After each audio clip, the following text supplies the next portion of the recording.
పిల్లలు కావాలనే మీ కలను నెరవేర్చుకోండి. మొదటి కన్సల్టేషన్, మొదటి స్కానింగ్ ఉచితం. వివరాల కొరకు హెగ్డే ఫెర్టిలిటీని సంప్రదించండి. నమస్తే. నేను విజయ్. ప్రపంచంలోనే జోస్యం చెప్పడంలో వంగా బాబా గారి ప్రత్యేకత అంతా ఇంత కాదు. ఇప్పుడు ఆమె చెప్పినటువంటి జోస్యం 2025లో ప్రపంచంలోనే సమూల మార్పులు జరగబోతున్నాయి. ముఖ్యంగా మూడవ ప్రపంచ యుద్ధం జరగబోతుంది. అదేవిధంగా మానవులకు, గ్రహాంతవాసులకు కూడా సంబంధాలు ఏర్పడతాయి. దీని గురించి కూడా ఒక ప్రత్యేకమైనటువంటి కొన్ని ఆదేశాలు కూడా అమెరికా ఇప్పటికే విడుదల చేసింది కాబట్టి దీని మీద పెద్ద చర్చ నడుస్తుంది.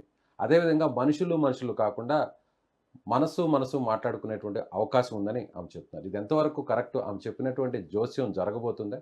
దీని గురించి మాట్లాడదాం. మనతో పాటు ప్రముఖ జ్యోతిష్య పండితులు కృష్ణసూది గారు స్టూడియోలో ఉన్నారు. సార్ నమస్తే గురుగారు. నమస్కారం అండి. ఆమె చెప్పినటువంటి జోస్యంలో చాలా పాయింట్స్ చెప్పారు.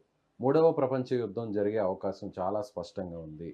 తూర్పు దేశాలకి, పశ్చిమ దేశాలకి యుద్ధాలు జరుగుతాయి అంటున్నారు. ఆ పరిస్థితులు వచ్చే అవకాశం ఉందంటారా? ఇప్పుడు జరుగుతున్న వాతావరణ పరిస్థితులు అవే ప్రస్తుతం అయితే కదా అదే నడుస్తుంది.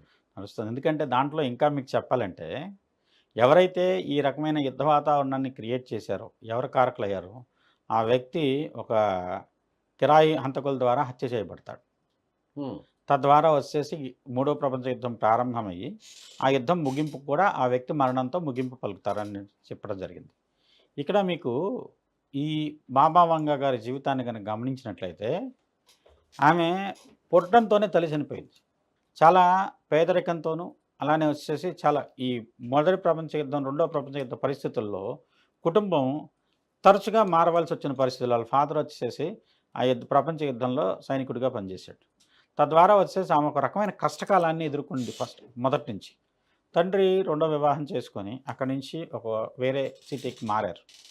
మారినప్పుడు పెద్ద తుఫాను, దాంతో వచ్చేసి ఈదురుగాలి, ఇవాళ టొర్నడో అంటున్నారు కదా, అలాంటి ఈదురుగాలి ఒక్కసారి తండ్రిని తన్ని ఎత్తి వచ్చేసేసి ఎక్కడో పడేసింది. పొదల్లోనూ ముళ్ళల్లో చిక్కుకుపోయి రాళ్ళు పడి దాని మీద చాలా హీనమైన స్థితిలో, అసలు బతకదనే నమ్మకం ఉన్నటువంటి లేని పరిస్థితుల్లో ఆమెను కాపాడి తీసుకొచ్చారు. తీసుకువచ్చి కొన్నాళ్ళు ట్రీట్మెంట్ చేసిన తర్వాత ఆమె రికవర్ అయింది. దాంట్లో కళ్ళు పోయినాయి. ఇలాంటి ఇబ్బందికరమైన పరిస్థితుల్లో ఆమెకి ఒక రకమైనటువంటి పరేంగిత ప్రజ్ఞ అంటాం, ఓకే, విశేషమైనటువంటి జ్ఞానం మెదడుకు అందటం మొదలుపెట్టింది. అంటే కళ్ళు లేవు, విజన్ లేదు, జ్ఞాననేత్రం తెరుచుకుంది అనొచ్చు మన భాషలో చెప్పాలంటే. జ్ఞాననేత్రం అలా వచ్చింది. అలా వచ్చింది. తద్వారా అంటే ఇక్కడ ఏంటంటే కొన్ని గ్రహాలు మీరు గమనించినట్టయితే మనం చూసేటువంటి నవగ్రహాలు 9, కానీ యురేనస్, నెప్ట్యూన్, ప్లూటో అనే గ్రహాలను మనం వదిలేసాం. ఎందుకంటే వాటి యొక్క ప్రభావం 80 సంవత్సరాలు ఒకసారి కాలచక్రాన్ని పరిభ్రమించడానికి అయ్యేటువంటి సమయం 180 ఏళ్ళకు ఒకటి, 260 సంవత్సరాలకు ఒకటి, అలా ఉన్నందు కారణం చేత వాటిని పట్టించుకోవడం చాలా వరకు తగ్గించారు. కానీ కొంతమంది వ్యక్తుల్లో ఆ గ్రహాల యొక్క ప్రభావం అత్యద్భుతంగా పనిచేస్తుంది. ఇక్కడ మీకు మన ప్రాంతంలో మనందరికీ తెలిసినటువంటి వ్యక్తిగా సత్యసాయి బాబా గారిని తీసుకోండి. ఇటువంటి విశేషమైనటువంటి జ్ఞానం ఉంది. ఆయన ఎక్కడో ఉన్న వాళ్ళని పిలిపించుకునేవాళ్ళు. అంటే ఎక్కడో అమెరికాలో ఉన్న వాళ్ళనో, యూరోప్లో ఉన్న వాళ్ళనో, ఆఫ్రికాలో ఉన్న వాళ్ళనో ఆయన దగ్గరికి పిలిపించుకునేవాడు. ఆయన కల్లో కనపడి ఆయన రమ్మన్నారు, అందుకోసం వచ్చామని చెప్పిన వాళ్ళు చాలామంది ఉన్నారు. అంటే పుట్టపర్తి ఆయనకి జాతకాన్ని అంటే నా సబ్జెక్టు జ్యోతిష్యం, దాని పరంగా విశ్లేషణ చేస్తే ఆయన లగ్నంలోనే యురేనస్, నెప్ట్యూన్ ఇద్దరు ఉన్నారు. అందువల్ల ఏంటంటే ఆయన ఇలాంటి చిన్న స్థానంలో ఆయన నేల మీద ఒక డాన్స్ లాగా చేస్తూ సూదిని కూడా కంటితో పట్టుకొని పైకి లేపగలిగేవాళ్ళు. అంత సునిశ్చితమైనటువంటి దృష్టి ఉంది ఆయనకి, అంత కాన్సన్ట్రేటివ్ పవర్స్ ఉన్నాయి ఆయన దగ్గర.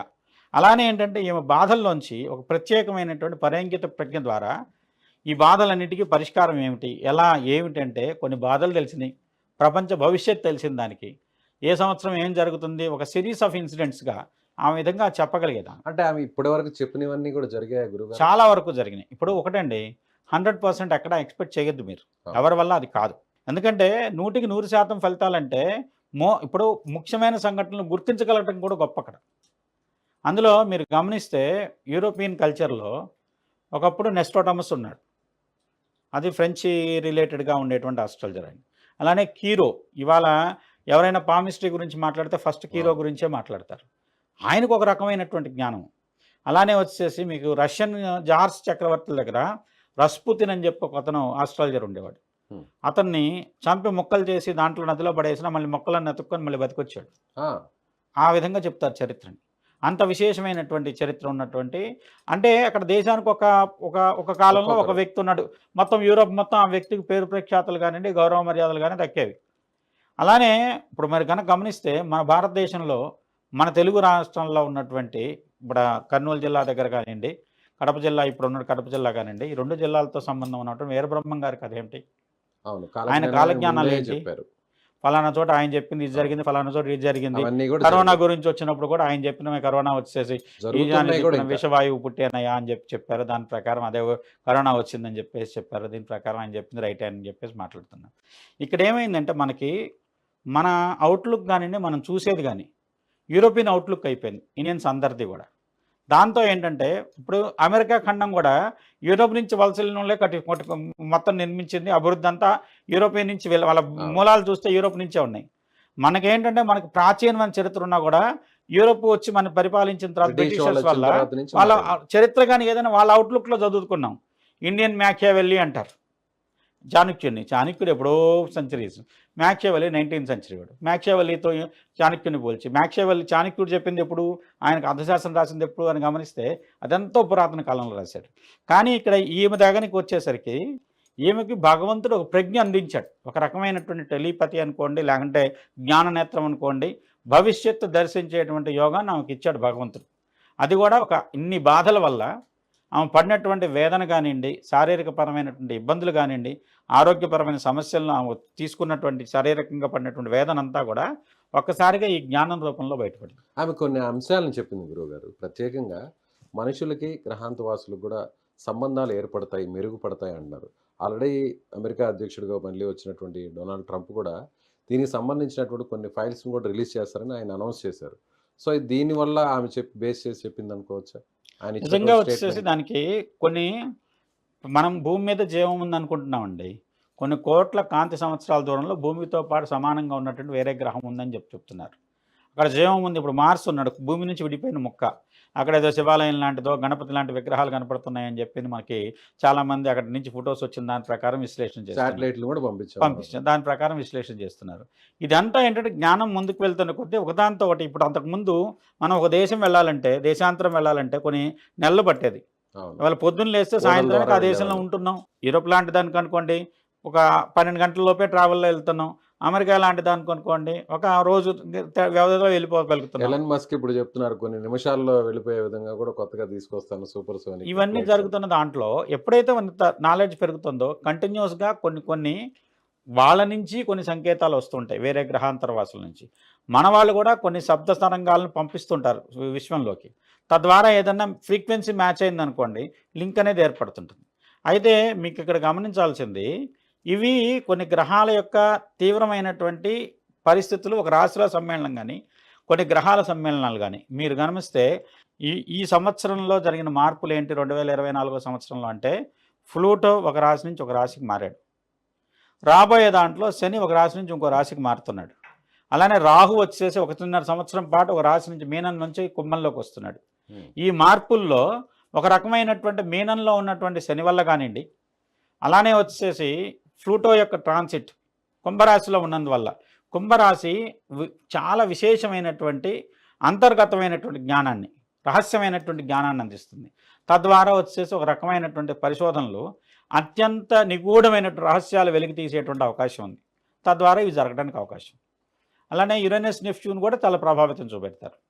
సో దీనివల్ల విధ్వంసం కూడా జరిగే అవకాశం ఉంది, ఆ ప్రమాదం కూడా పొంచి ఉందని కూడా ఆమె చెప్పడం జరిగింది. ఇప్పుడు ఆమె చెప్పిన దాంట్లో ఆమె రీజన్స్ ఆమెకు ఉండొచ్చు కానండి, మనం ఇవాళ ఉన్నటువంటి గ్రహస్థితిని విశ్లేషణ చేసుకున్నట్లయితే ఒకే క్యాలెండర్ ఇయర్లో మన క్యాలెండర్ తెలుగు పంచాంగం అనుకోండి, లేకుంటే వచ్చేసి ఇంగ్లీష్ క్యాలెండర్ ఇయర్ అనుకోండి, పంచాంగం. ఒక సంవత్సరం వ్యవధి లోపల వరుసగా 4 లేదా 5 గ్రహణాలు జరిగితే ఆ సంవత్సరం ఇబ్బంది ఉంటుంది.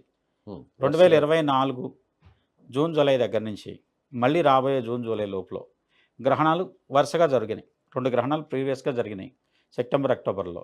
రాబోయే మార్చిలో 2 గ్రహణాలు ఉన్నాయి.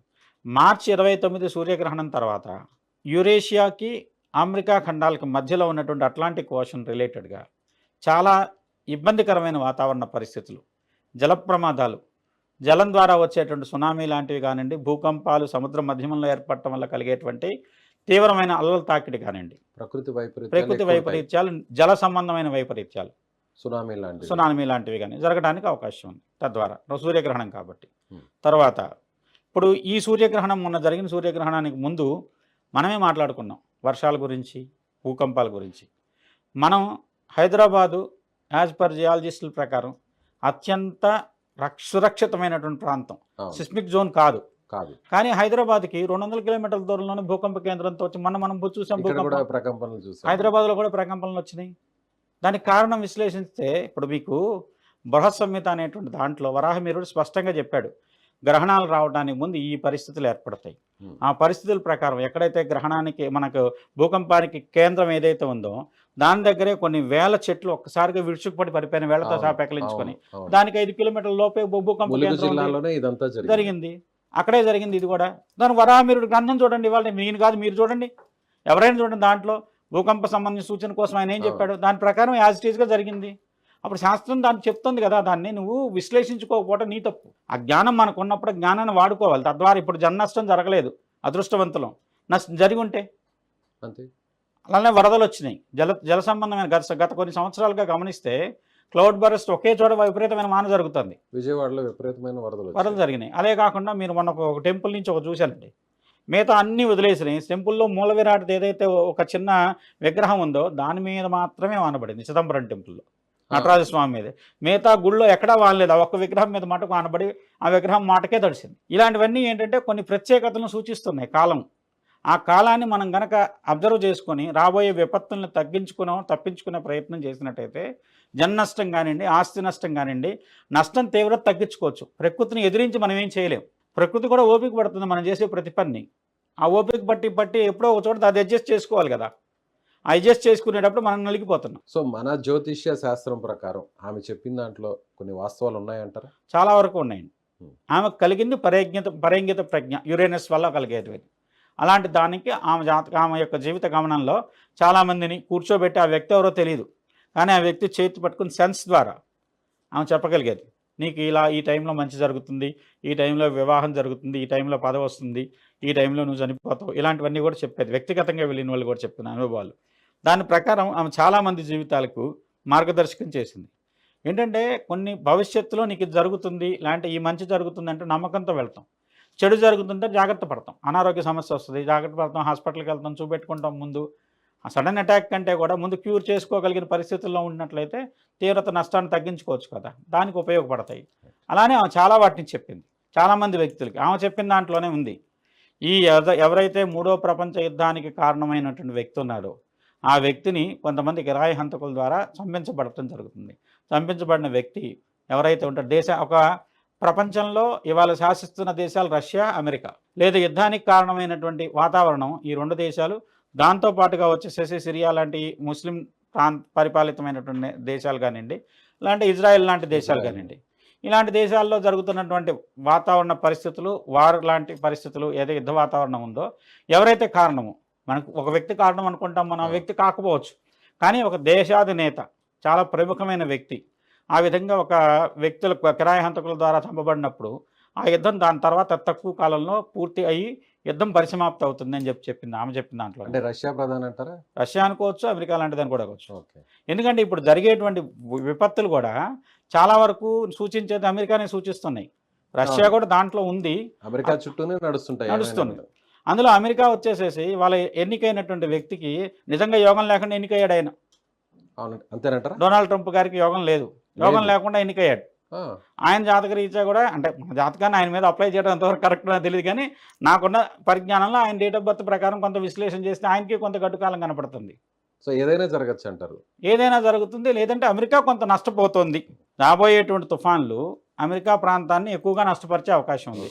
జరిగే యుద్ధంలో మాకు ఎదురు లేదన్న అమెరికాకి ఎదురు దెబ్బలు తగులుతున్నాయి. తద్వారా వచ్చేసి అమెరికా కొన్ని పాఠాలు నేర్చుకోబోతోంది. చూద్దాం గురుగారు, మీరు చెప్పింది ఎంతవరకు మరి నిజమవుతుందో, అలాగే బాబా వంగా గారు చెప్పిన మాట కూడా ఎంతవరకు నడుస్తుందో చూద్దాం. ధన్యవాదాలు.